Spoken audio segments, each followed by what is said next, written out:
Hey guys, welcome back. It's Matt here, and today we're going to be taking a look at the TicWatch Pro 4G edition. So this is a much appreciated upgrade from last year's version, and the fact that it has 4G is definitely a step up in the game in terms of Android Wear. This is one of the first devices to support 4G, and one of the best things is that it does actually support 4G in the UK. I've been using this watch for a couple of weeks now, and honestly I can say that I really do like the quality, and the performance is much better than past generations of TicWatch I've had, and I'm going to do a little comparison in this video and also go over just generally the quality, the features, and really what you get for the £250 or $250 price point. So my first impressions of the watch are excellent. It has good build quality. It's basically like a sandwich of two metal pieces with some plastic at the side. The strap is kind of flimsy, but overall, it's not too bad. And in terms of the buttons, there's two. They're very clicky. The top one acts as like a home back button, and also it opens the Google Assistant when you go ahead and hold down on it. And the Google Assistant is much snappier on this than other devices, and that overall just makes me want to use it a little bit more. The button at the bottom can be reassigned to pretty much anything, but I have it set up so that it opens Google Pay, so whenever I want to pay at the checkout, all I have to do is click that one button. So this is how it looks. It's got your card similar to on your phone, and you can go ahead and tap. But yeah, this is a good looking watch. Now, if you're into more rugged watches, this may not be the type of watch you want to pick up, but if you do actually like the look and are concerned about the ruggedness, don't worry about this because it's actually really strong. It has a rating of IP68, so that means it's water and dust resistant, but it is definitely capable of handling swimming pools or even significant depths of water. It's definitely not had any hiccups with me. But taking a look inside the software, it's pretty standardized. It's mostly the same as every other Wear OS watch out there. And if you haven't already, definitely do check out my TicWatch E2 video. That has a very similar OS, and the hardware on this is basically just better, faster, and has more features. Something really different about this smartwatch to many others is that it has layered screens. So it has an OLED screen, but then when it turns off, it switches to this low resolution sort of calculator-like screen. So I believe it's an LCD, and I mean it's pretty good just for working out the time, and it also shows you your step count and the date and things like that. So pretty nice for the fact that it doesn't use much power. However, you can obviously go ahead into settings and turn on that normal always on display. Swiping down brings up this notification panel. You can go ahead and change your volume in here or open Google Pay, turn on always on display. But it's got various different volume controls for your media volume as well as your ringtone. So this does have a speaker in it. So you can actually answer real calls on cellular without actually having a phone connected to the watch, and it will actually go ahead and use the eSIM in order to make that call. Same goes for notifications with 4G. It works without your phone. So this is definitely nice if you're on a run, you want to go somewhere without your phone, or even if you're in the pool where you have your phone in your locker, this can be extremely useful to be able to get your notifications. Something nice is that since there's no rotatable crown on the side and there's no rotating bezel, it has these gestures which you can flick your wrist to scroll up and down in your app drawer or your notification center. In terms of brightness, there's no auto brightness. However, there is various different levels in the settings. It definitely goes bright enough for when you're out and about outside with sun shining on your screen. There can be some glare, but it is a watch. It's going to dazzle the sunlight. But a benefit is the secondary LCD display does show the time a lot better outdoors. In terms of Wear OS, it's running 2.1.2, which is the latest version. I've updated it since I got it out of the box, and really it seems pretty smooth and performance seems great. Battery life is definitely excellent on this compared to many other smartwatches, and by the end of the day I tend to have around 60%.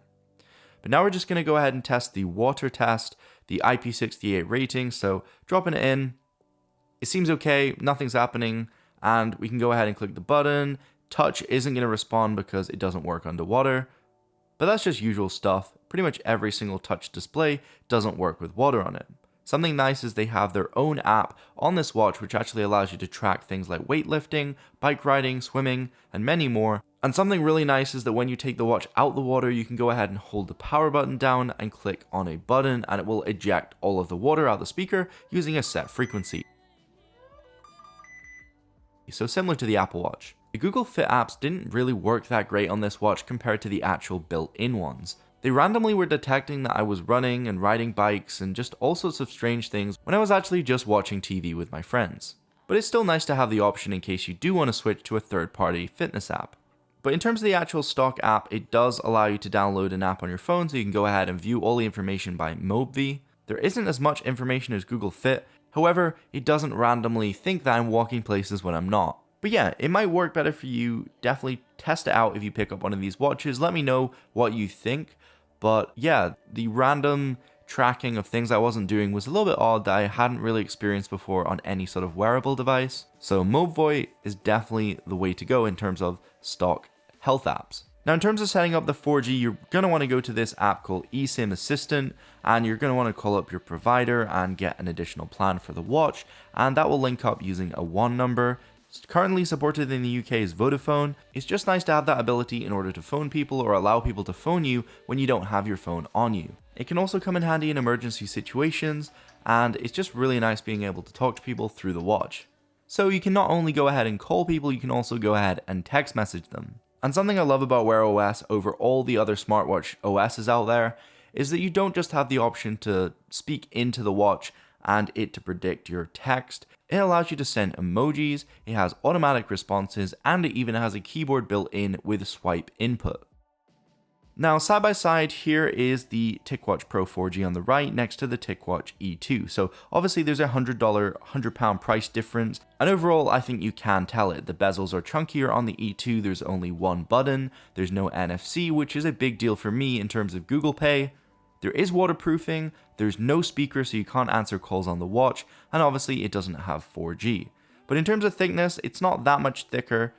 The TicWatch Pro is obviously thinner, and the build quality is just better. It feels more substantial on your wrist, so definitely if you're going to go with one and you really don't mind about the price, I would recommend paying the extra £100, $100 in order to pick up the TicWatch Pro. And of course on the front you don't have that LCD display like on the TicWatch Pro. So all these little things, including the strap just feeling a bit less quality and the charger, I think it makes up a big difference in your experience. So TicWatch Pro is definitely the one I prefer. Even just daily tasks like opening Google Assistant or monitoring your health or scrolling through things, they just seem a lot smoother on the Pro, and I think that's due to the extra 1GB of RAM and also the fact that it has the Snapdragon 2100. Now that may shout out to you that it doesn't have the 3100 because that's the latest version. However, from my experience, everything seems pretty smooth and usable, and there's absolutely no hiccups I've had with this watch so far. So definitely don't let that put you down in terms of buying this watch. Performance is truly great, and if not the best I've had in any smartwatch. In terms of the charger, there's no wireless charging, so that's a bit of a downside. It does, however, use these pins, which align up okay, but it would be nice to have the wireless charging. It means we can charge it on the back of our devices with reverse wireless charging, or just throw it down on a wireless charging pad.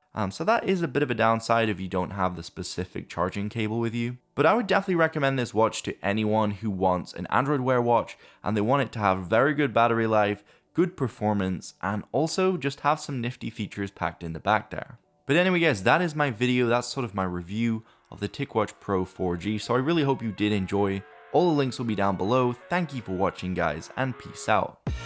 I live inside my own world of make-believe. Kids screaming in the cradles, profanities. I see the world through ice covered in